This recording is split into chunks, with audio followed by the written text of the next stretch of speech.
Welcome to Watch Mojo, and today we're counting down our picks for the top 10 LGBTQ plus video game characters. I was prepared for them to be mad, or disappointed, or start crying or something, but they were just in denial.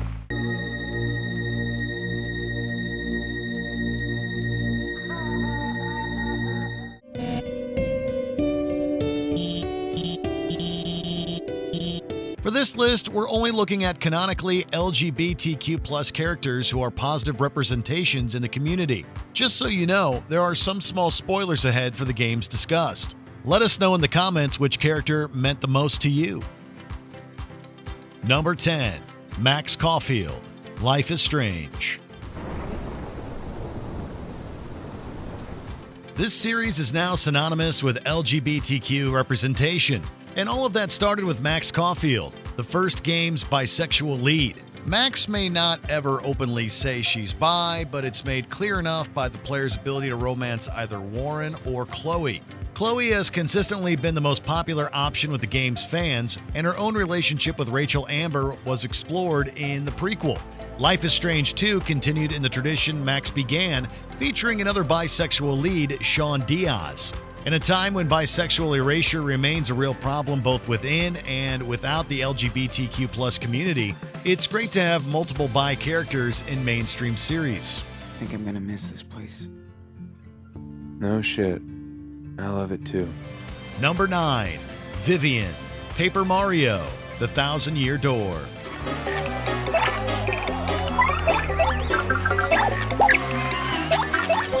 If you played the English localization of Paper Mario, The Thousand-Year Door, you'd be forgiven for not knowing that Vivian is a trans woman.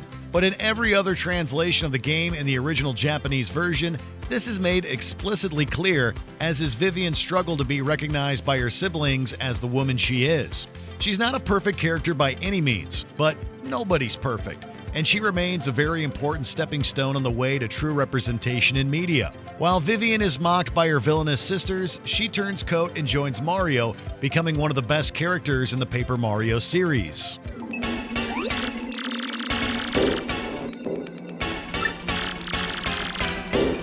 Number 8. Samantha Greenbriar, Gone Home.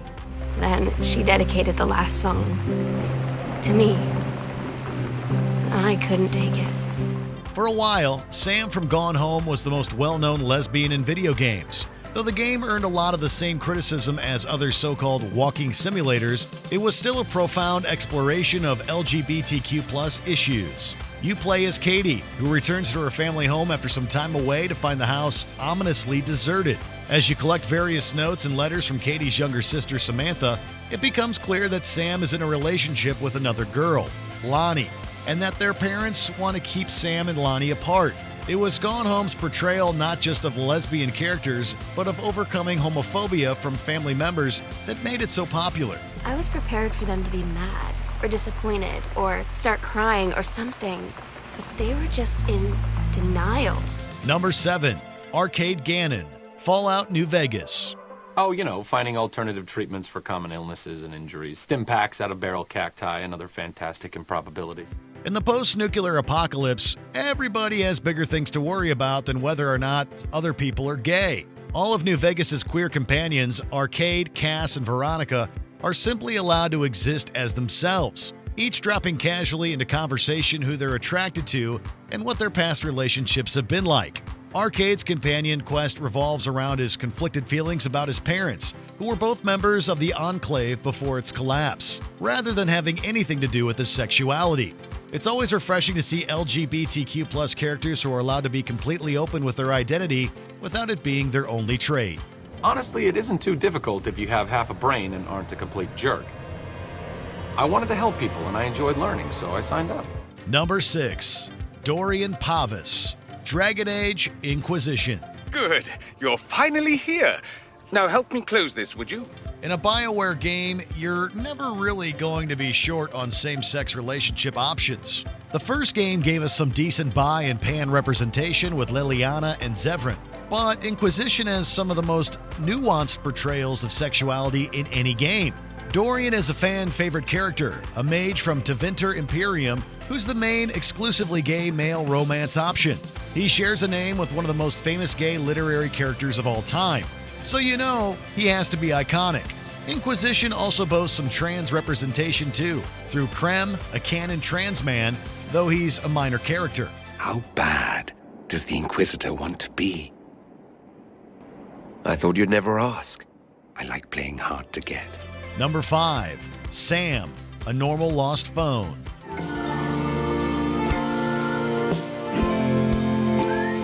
You may have missed this short indie game, but its influence has still been profound for many who have played it.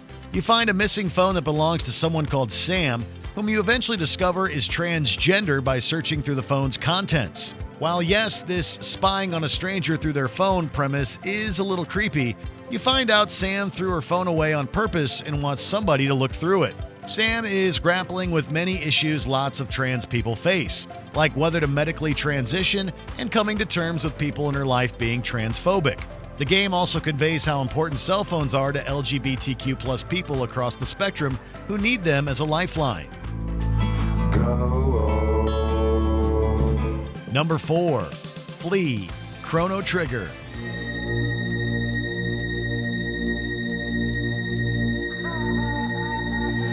The understanding of gender, non-conforming, and non-binary people wasn't as deep in the 1990s as it is today.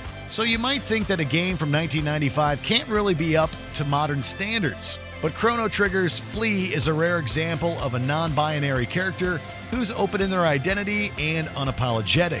Though they're initially cast as a villain, which isn't great for representation, their character is developed enough that most people forgive the game for falling back on a problematic trope. Non-binary representation is still lacking in mainstream games today, but FLEA will always be an influential LGBTQ+ character.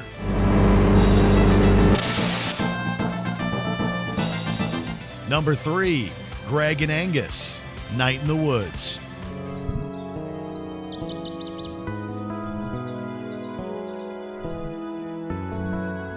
When May returns home after dropping out of college, it's down to her to start reconnecting with the townsfolk of Possum Springs, but mostly her old bandmates. Two of those bandmates, GREGG and ANGUS, GREGG being May's best friend in high school, and they are one of the few established gay couples in video games.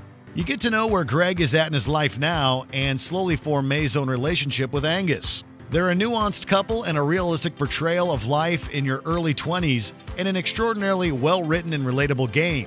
GREGG and ANGUS are one of the best parts. Number 2. Tyler Ronan, Tell Me Why. Where in this mess would she stash someone else's personal thoughts? One of the most nuanced portrayals of a trans man in video games to date, Tyler Ronan was a breakthrough moment for trans representation. Don't Nod's Tell Me Why tells the story of the Ronan twins, Tyler and Allison, exploring their relationship, Tyler's gender identity and sexuality, and how they come to terms with a particularly traumatic event in their past. Not only was Tyler the first lead transgender character in a AAA release, but he was voiced by a trans male actor, August Aiden Black. Tell Me Why strives to be as accurate as possible in its portrayal of the trans experience and has been widely praised by critics and players because of this.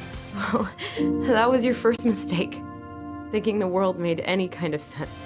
Before we unveil our top pick, here are a few honorable mentions. JUHANI, Star Wars Knights of the Old Republic. She was the first canonical lesbian in the entire Star Wars universe. I care for you. I do not know why. Steve CORTEZ, Mass Effect 3. The only exclusively gay male romance in Mass Effect, CORTEZ was a series landmark. It was sent to the tech labs for a retrofit.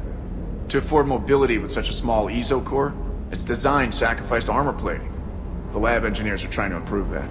Leonardo da Vinci, Assassin's Creed series. Da Vinci was famously queer in real life, and this history was respected by Ubisoft. A dozen, built all across the city, enough to carry you from here all the way to the Palazzo Ducale. BIRDO, the Super Mario franchise. Since the 1980s, BIRDO has been a staple part of queer video game culture. UNDYNE, Undertale. Help her woo Alphys, the woman of her dreams, if you're a true pacifist.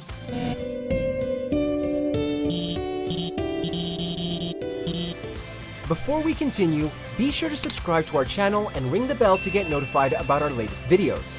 You have the option to be notified for occasional videos or all of them. If you're on your phone, make sure to go into your settings and switch on notifications. Number 1. Ellie, The Last of Us series. Uh-oh. Oh, what just happened? I think we broke it. I think we did too. In 2013, The Last of Us became one of the most celebrated video games of all time, but history hasn't been made just yet. In the following year, Naughty Dog released the Left Behind expansion, which showed Ellie kiss her best friend Riley. Though Left Behind ended in tragedy, as is always the way with zombie apocalypse media, it was a landmark moment that paved the way for even deeper representation in The Last of Us Part 2, through the additions of Dina and Lev. The first game also had Bill, a gay man. Ellie remains a wildly popular character, and it's impossible to overstate her importance to sapphic gamers. How bad do I smell? Like a hot pile of garbage? Oh, okay. Oh. In the mood for more awesome gaming content?